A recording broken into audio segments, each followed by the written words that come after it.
Hello, everyone. Welcome to my channel. Please subscribe and keep watching more details. General Hospital, Tuesday, May 28. Spoilers. Carly visits Brennan at GH. Jason can't be certain. Sam fears Spinelli's bailing. General Hospital, GH. Spoilers for Tuesday, May 28. Reveal that some conflict and curveballs are on the way. There'll be a rerun on Monday, May 27, but Tuesday's episode will be brand new and will resume all the current action in Port Charles. For starters, Harrison Chase, Josh Swifford, will have faith that he can get Hamilton Finn, Michael Easton, through his grief without another drink, so he'll talk to Brooklyn Quartermain, Amanda Seton, about that and hope for the best. Tracy Quartermain, Jane Elliott, will show up later, so she'll want to skip the platitudes. Perhaps Tracy will push for honesty when it comes to how Chase, Brooklyn, and Finn are holding up after Gregory Harrison, demise. In Albany, Fergus Verne, Lane Davies will join Alexis Davis, Nancy Lee Gran, at her table in a diner, so they'll rehash all the hearing drama and Fergus' personal vendetta. Alexis will sarcastically insist she's got the legal system right where she wants it, and highlight the fact that Fergus is making her out to be a monster. Harmony Miller, Inga Cadranel, is the one Fergus should be blaming when it comes to Neil Byrne, Joe Flanagan, and Brendan Burns, Joshua Cox, fatal outcomes, but Alexis may suspect he's taking his anger out on her since he never got the chance to confront Harmony. Next, Sam McCall, Kelly Monaco, will give Damian Spinelli, Bradford Anderson, updates on her plan to uncover the FBI's leverage over Jason Morgan, Steve Burton, but he'll grow increasingly concerned as they discuss the details. Sam will worry that Spinelli doesn't want to help her anymore, but he may push past his fears and reiterate that he's on board.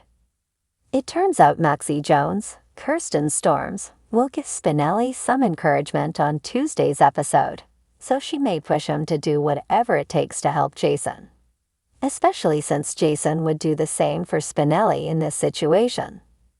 At Gige, Carly Spencer, Laura Wright, will go against Anna Devine's Finola Hughes wishes by visiting Jack Brennan, Charles Mashore. It looks like Brennan and Carly will both be on fishing expeditions, so they'll do a flirtatious little dance again as they quiz each other.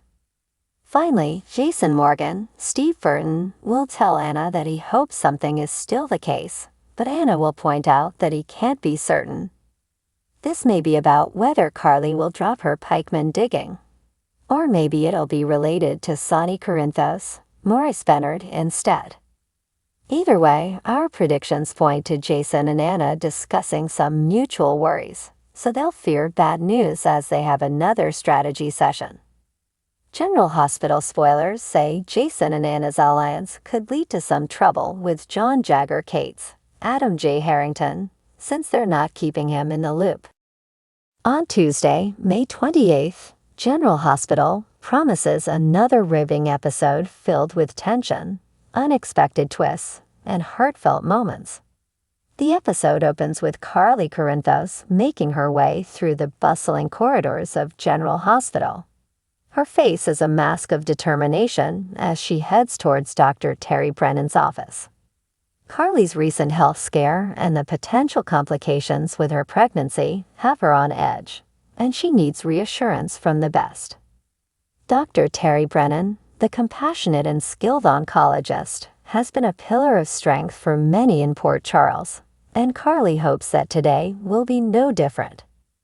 As Carly enters the office, she is greeted with a warm smile from Dr. Brennan. Despite the doctor's best efforts to exude calmness, Carly can see the concern in her eyes. The two women sit down, and Carly's voice wavers as she asks, "What are we looking at, Terry?" The air in the room is thick with anticipation as Dr. Brennan carefully explains the latest test results and the possible paths forward. Carly listens intently, her mind racing with thoughts of her family and the baby she desperately wants to protect. Meanwhile, in another part of the hospital, Jason Morgan is grappling with a different set of challenges. His best friend, Damian Spinelli, has been acting strangely distant and evasive. Jason's instincts, honed from years of navigating the dangerous underworld of Port Charles, tell him something is amiss. He meets Sam McCall in the hospital's cafeteria, and the worry on her face mirrors his own. "Jason, I'm really scared that Spinelli is going to bail on us," Sam confesses, her eyes darting around as if Spinelli might materialize out of thin air. She recounts the odd phone calls, the secretive behavior, and the growing tension she's noticed in Spinelli's demeanor. Jason, always the stoic protector, tries to offer reassurance. "We need to talk to him, Sam. We need to find out what's going on before we jump to conclusions." Despite his calm exterior, Jason can't shake the unease that's settled in his gut. Spinelli has been a loyal friend and invaluable ally for years, and the thought of losing him to some unknown threat is unbearable. Back in Terry Brennan's office, Carly is processing the information she's been given. Dr. Brennan explains that while there are risks, they can be managed with careful monitoring and the right medical interventions. Carly feels a surge of relief mixed with trepidation. She thanks Dr. Brennan and leaves the office, determined to keep her family together and safe. As Carly exits, she nearly collides with Dr. Hamilton Finn, who is hurrying to his next appointment. Finn, ever the professional, offers a quick apology and a reassuring smile. Carly can't help but feel a bit more hopeful after their brief exchange. She heads to the hospital chapel, seeking a quiet moment to gather her thoughts and find the strength to face the challenges ahead. Elsewhere at the local coffee shop, Spinelli is nervously tapping away at his laptop. He's been working on a project that could have serious implications for everyone he cares about, and the pressure is starting to get to him. Maxie Jones, his ex and still one of his closest friends, walks in and immediately senses his distress. "Spinelli, what's going on? You look like you've seen a ghost." Her playful tone is meant to lighten the mood, but she's genuinely concerned. Spinelli hesitates, torn between his loyalty to Jason and Sam and the need to protect them from the dangerous path he's found himself on.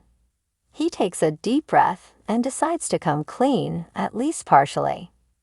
"Maxie, I've gotten myself involved in something complicated. I can't say much, but it's big, and I'm not sure how to handle it." Maxie, always the pragmatist, sits down and takes his hand. "You don't have to do this alone, Spinelli. We're all here for you, no matter what. Just let us help." As the day progresses, the tension mounts. Jason and Sam finally track Spinelli down at the coffee shop, where they find him deep in conversation with Maxie. The look of surprise and guilt on his face tells them everything they need to know. "Spinelli, we need to talk." "No," Jason says, his voice leaving no room for argument. In a secluded corner, Spinelli finally opens up about the cyber threat he's been investigating. It's tied to a powerful new player in the underworld, someone who has the potential to bring chaos to Port Charles. The weight of his secret has been crushing him, and he's relieved to finally share it with Jason and Sam. Together, they start to formulate a plan to neutralize the threat, each of them bringing their unique skills to the table. Back at the hospital, Carly finishes her quiet reflection in the chapel and heads to the cafeteria, where she finds Sonny waiting for her. His concern for her is palpable, and as she relays the conversation with Dr. Brennan, Sonny pulls her into a tight embrace.